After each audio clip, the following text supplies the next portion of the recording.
So my husband, he plays the guitar. He's really good about it, and I love that about him.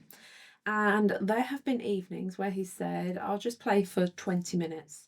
And that 20 minutes can become 40.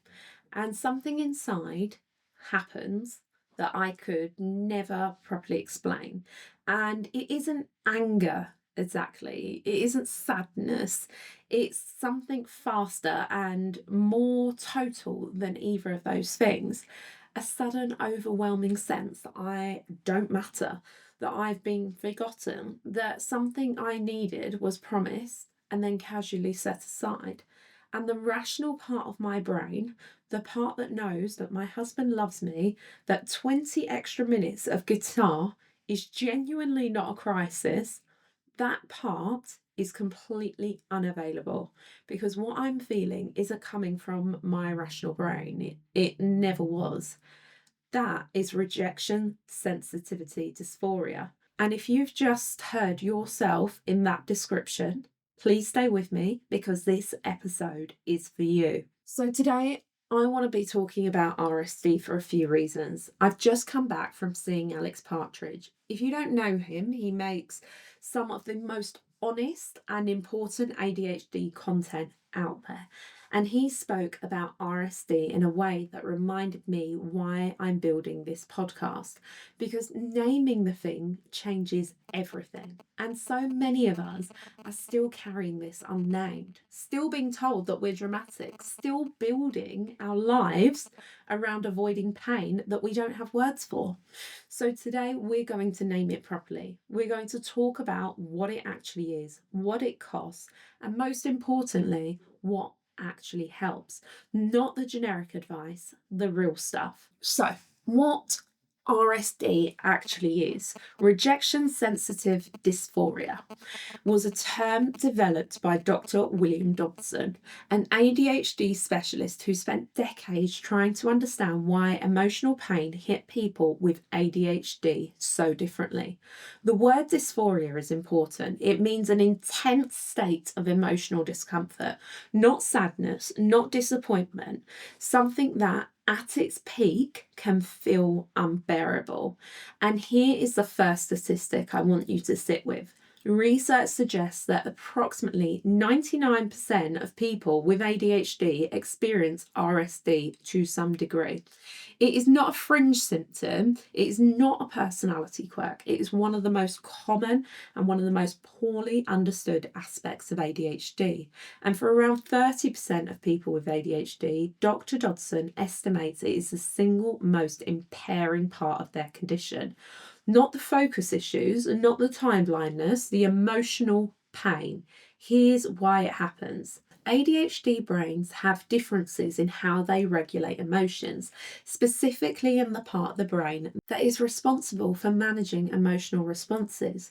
When a perceived rejection occurs, and I want to emphasize the word perceived because the rejection doesn't have to be real or intended, the emotional response fires faster than conscious thought can intervene.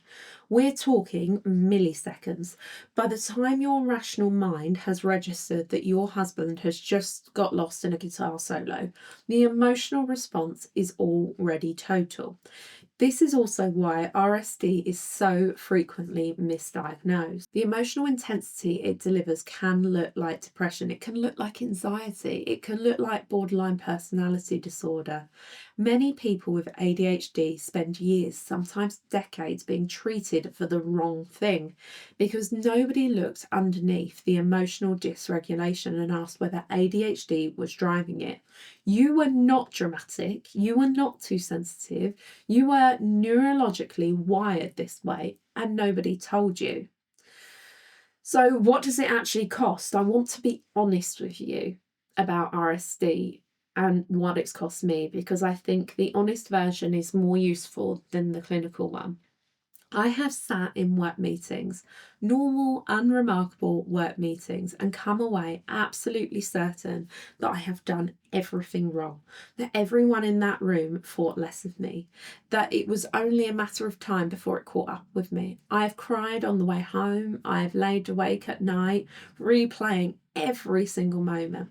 I have constructed entire narratives about my own professional failure from a single ambiguous glance across the table. Before I knew what RSD was, I thought that was just who I was, someone whose fault was everything. Someone who pushed people away, someone who, and this is the one I've carried the longest and perhaps the heaviest, was just too much. And so I learned to manage it in the only way that I knew how. I cut relationships, not because I didn't care about the people in them, but because the anticipation of rejection eventually becomes more painful than the loss. If I left first, the ending was on my terms. If I reduced how much I needed people, I reduced how much they could hurt me, it worked in a way that all of the survival strategies worked. It protected me in the short term, but it cost me enormously in the long. I burned out more than once and completely. The constant hypervigilance of watching every interaction for signs of rejection, the emotional crashes that follow triggers, the energy spent managing the aftermath. It's exhausting in a way that is almost impossible to describe. And here's the thing, nobody says enough. The exhaustion is not a weakness. It's an entirely rational response to a nervous system that is working twice as hard as how it should. And for years, I've dealt with this without the support that I actually needed. So what actually helps? I'm not going to tell you that RSD goes away. I haven't found that to be true. What I have found is that certain things can make it smaller, not gone, but more manageable. And here's what's making a difference for me. The name itself, it sounds too simple to be true, and it genuinely isn't. The moment I understood that that was what I was experiencing, that it had a name, had a neurological explanation, was shared by millions of people, something shifted. The story changed from I am too much to my brain does this thing. That is not a small shift, it's everything. The 20-minute rule. Research into emotional dysregulation suggests that at acute peaks of RSD response, the most intense part typically passes actually within 15 to 30 minutes if you don't act on it. This means the message that you want to send, the relationship you want to end, the conclusion that you've reached about your own worthlessness. Wait 20 minutes. Not forever, just 20 minutes. You do not have to believe it will pass. You just have to not act yet. Tell someone you trust. I don't mean explain yourself in the moment. That's almost impossible when RSD is active. I mean, have a conversation in advance. Tell your partner, your closest friend, the person who matters most. This is a thing that I experience. Here's what helps. Being understood before the moment arrives changes what the moment actually costs. Medication. It's worth knowing that for some people, ADHD medication reduces the intensity of RSD significantly. For others, it doesn't touch it. A non-stimulant medication has specifically been studied for emotional dysregulation in ADHD and has shown some really positive results.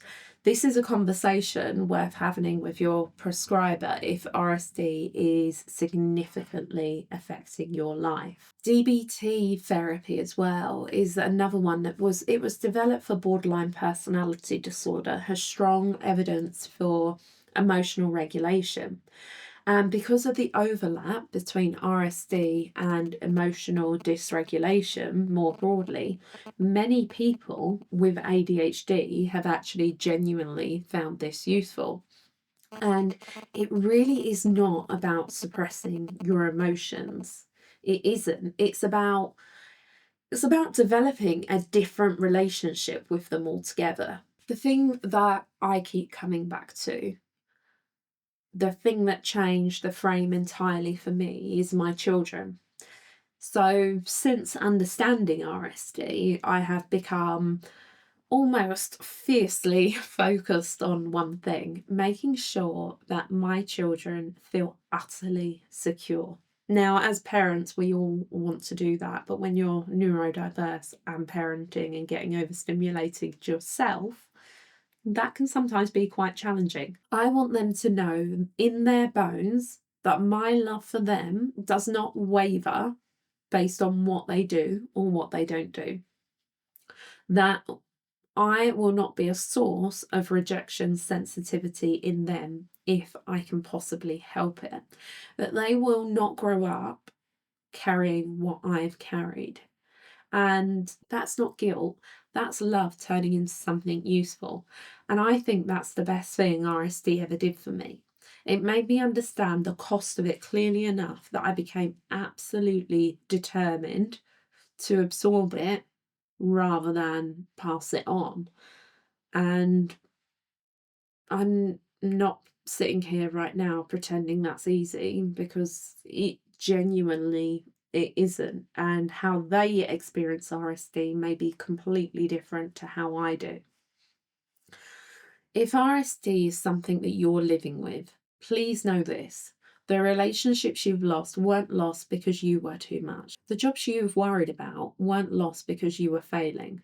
The pain that you felt, it was real. It's neurological and it was never your fault. There's a link in the description to join our newsletter and our community group, The Weighted Blanket, on Facebook.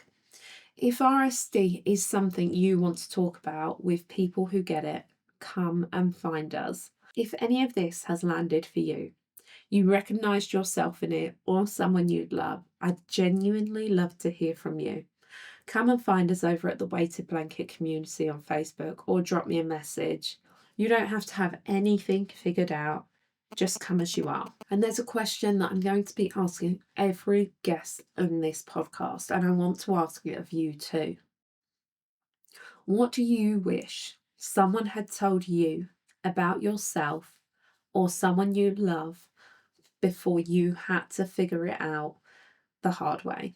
Come and tell me in the community. I genuinely love to know. You're not alone. I'll see you in the next one.